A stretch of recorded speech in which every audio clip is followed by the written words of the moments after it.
অন্তর্বর্তীকালীন সরকারের নির্লিপ্ততায় সব বাংলাদেশের আইন শৃঙ্খলা অবনতির প্রতিবাদে বাংলাদেশ জাতীয়তাবাদী দল কেন্দ্রীয় নির্বাহী সংসদের সভাপতি আব্দুল মোনায়েম মুন্না, সাধারণ সম্পাদক নুরুল ইসলাম নয়নের নেতৃত্বে সারা বাংলাদেশের জেলা এবং মহানগর যুবদলের আজকের এই মিছিল পরবর্তী সমাবেশে আমাদের মধ্যে উপস্থিত রয়েছেন বাংলাদেশ জাতীয়তাবাদী যুবদল সিলেট জেলা শাখা সংগ্রামী সাধারণ সম্পাদক মসজিদ আহমেদ, উপস্থিত রয়েছেন বাংলাদেশ জাতীয়তাবাদী যুবদল সিলেট মহানগর শাখা সভাপতি শাহনাজ চৌধুরী তারেক, সাধারণ সম্পাদক মির্জা মোহাম্মদ সম্রাট সহ সিলেট জেলা এবং মহানগর আওতাধীন সকল ইউনিটের নেতৃবৃন্দ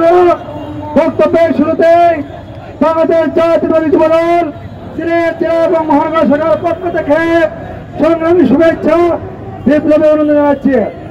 সংগ্রামী উপস্থিতি, আপনারা জানেন একটি কুচক্রী মহল বাংলাদেশ যখন নির্বাচনের পথে যাচ্ছে ঠিক সেই মুহূর্তে বিএনপির ভারপ্রাপ্ত চেয়ারম্যান দেশনায়ক তারেক রহমানের বিরুদ্ধে ছাত্র দলকে নিয়ে ষড়যন্ত্র করবেন না।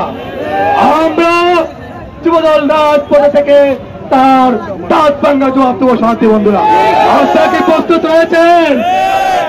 উনি আসলে পালিয়ে গিয়েছিল, সকল ষড়যন্ত্রকারীরা সেভাবে পালিয়ে যাবে। সবাইকে সে আন্দোলন অংশগ্রহণ করার উদাত্ত আহ্বান জানিয়ে আমি আমার বক্তব্য শেষ করলাম। খুদা হাফেজ। বাংলাদেশ জিন্দাবাদ। শহীদ জিয়া মরহত, দেশনেত্রী খালেদা জিন্দাবাদ। তার ধন্যবাদ। সবাইকে ধন্যবাদ।